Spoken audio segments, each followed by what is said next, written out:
Hi, this is Ewan Smith for AE Tuts with a quick tip which will help you create natural looking motion which decays over time without using any keyframes, just using a simple expression. Let's get started. Create a new composition, we'll call it text, and that's a 10-second composition, 25 frames a second, and it's 720p.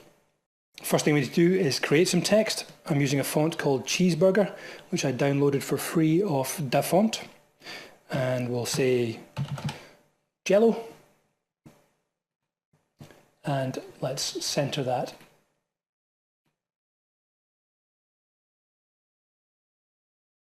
Okay, that's our text. Let's create a bit more space. Turn off the grid.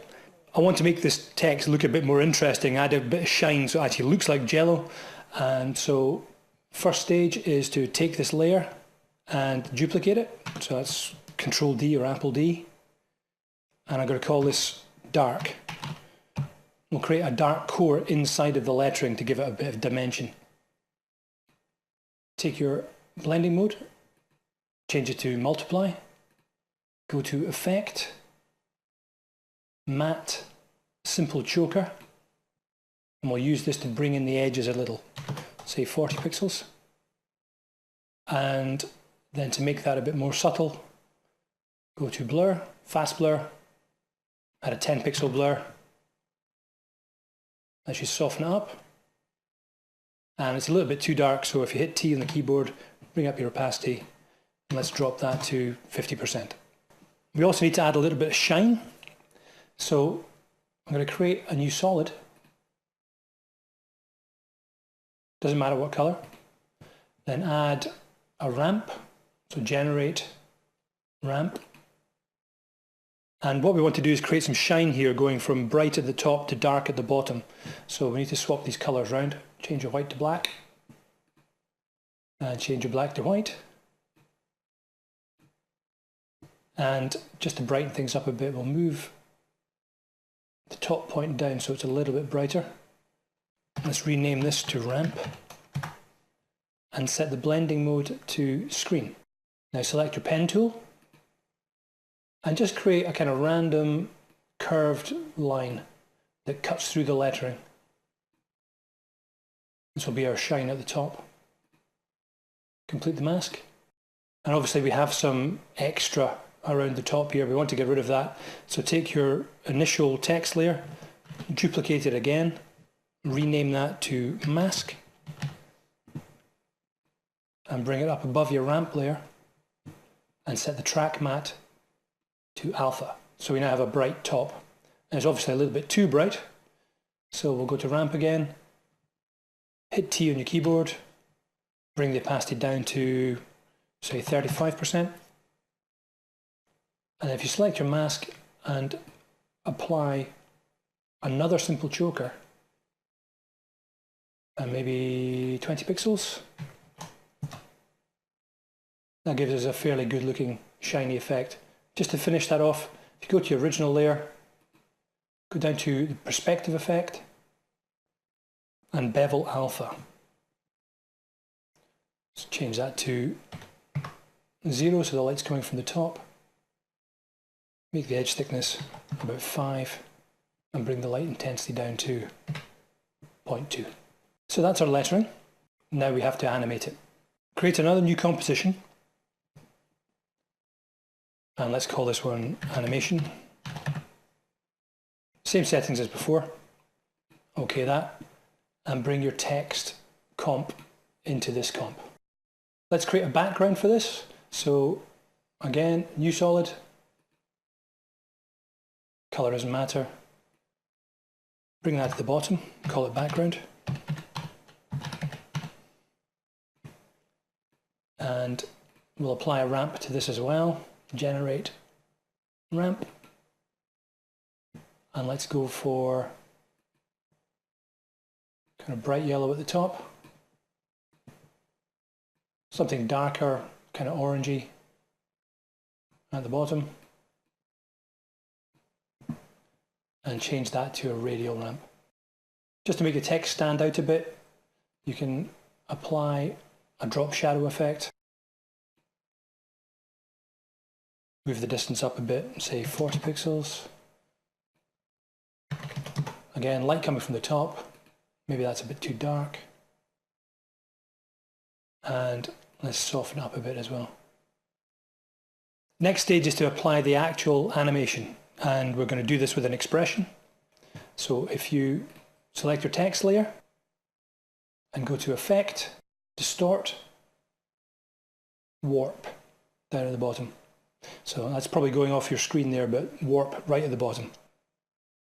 Now the default warp isn't really what we're after here, so if you change the warp style from arc to wave and drop the bend to 0 for now. The first thing we need to do is to set the maximum amount of distortion that we're going to play with in this animation. So the maximum you can do is 100, so let's do that. 100 on horizontal, 100 on vertical. So that's the most distorted this will ever get. And now we want to add an expression to animate that distortion. So Alt or Option click the stopwatch on horizontal distortion. And that gives us some space to write an expression. The first thing we want to do is create a variable to hold the warp amount. So we'll call it warp equals, select your pick whip and drag that onto horizontal distortion. Just saves you typing it. The next value we need is a value for decay. This is how quickly the effect will die away from maximum to minimum. This is a value between 0 and 1. The closer the value is to 0, the faster the decay happens.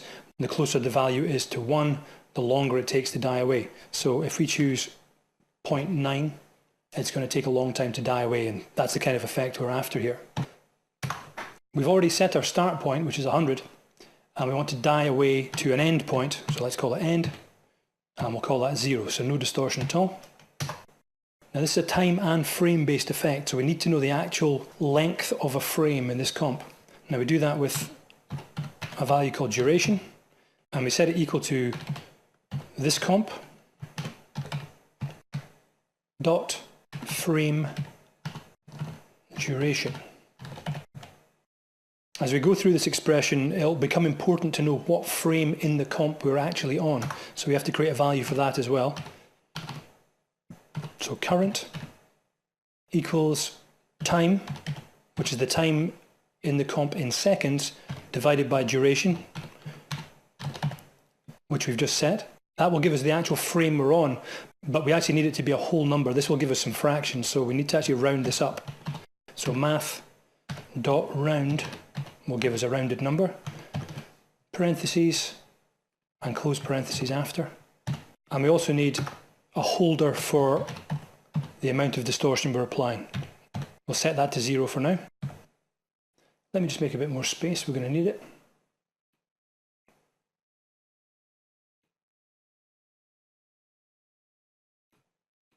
Now we have a problem here because expressions are stateless. That means they only care about what's happening right at this second. So if we're creating an animation which builds over time, depending on what happened the frame before, we have a problem.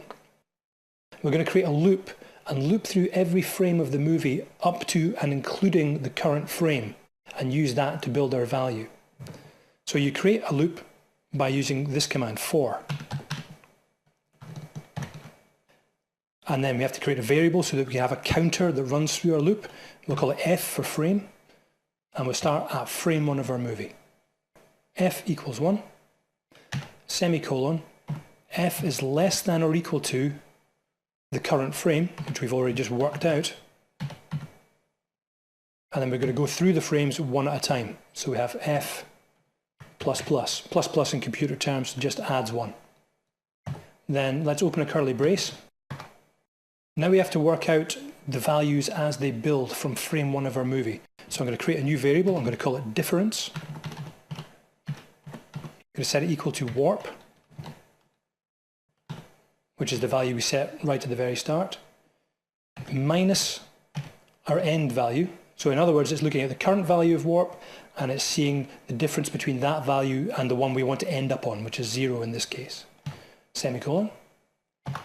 And now amount equals amount minus difference. So itself minus the difference we've just set. And then we multiply that by the value we set for decay. Semicolon. And then we take that value and we add it to the value for warp. Now close the curly braces. So everything between that pair of curly braces will be repeated in a loop from frame 1 to the current frame, adjusting the value as it goes. So we get our accurate value for the bounce. And then we just have to output that final value as the end of our expression. Now if I click through the timeline here, and if you watch this value, you'll see that it's going back and forwards between positive and negative numbers as it's applying a gradually decreasing bounce. But we don't want to just have the bounce happening in the horizontal direction, we also want it to happen in the vertical direction as well. So if you copy your expression, just a Control-C or Apple-C, Option click the stopwatch on vertical distortion and paste in the new expression.